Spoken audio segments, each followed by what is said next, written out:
Pulsars are type of neutron stars and they emits radio beams across the universe. They are made out of neutrons and they are highly magnetized.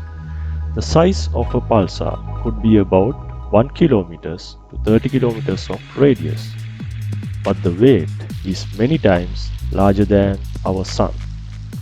They are actually remnants of massive star explosions such as supernova explosions. The first radio pulsar was discovered by an astrophysicist, Jocelyn Bell Burnell, in 1967 during her PhD.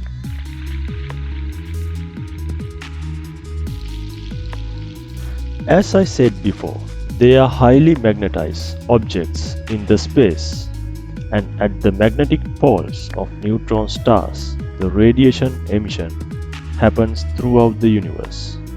These neutron stars are spinning in high speeds. Some are spinning in hundreds of times a second around its spinning axis. When they spin around its axis, the radio beams spread across the universe like a light beam in a lighthouse. And if we are in the line of sight, we can observe the radio beam, but they are not visible to the naked eye. To observe these pulsars, we can use large radio telescopes or radio antenna arrays.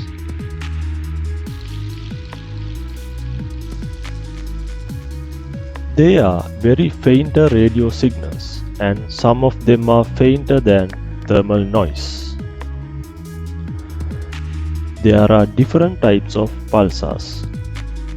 Millisecond pulsars, in other words, MSP, magnetars, Young pulsars, rotating radio transients, binary pulsars. Binary pulsars can be orbiting two neutron stars or neutron star orbiting a black hole, or else neutron stars orbiting another star. There are several advantages of finding pulsars in the universe, mostly binary pulsars. They are testbeds for general relativity, cosmology, gravitational waves, and many more. If you learned something from this video, please like and subscribe to my channel.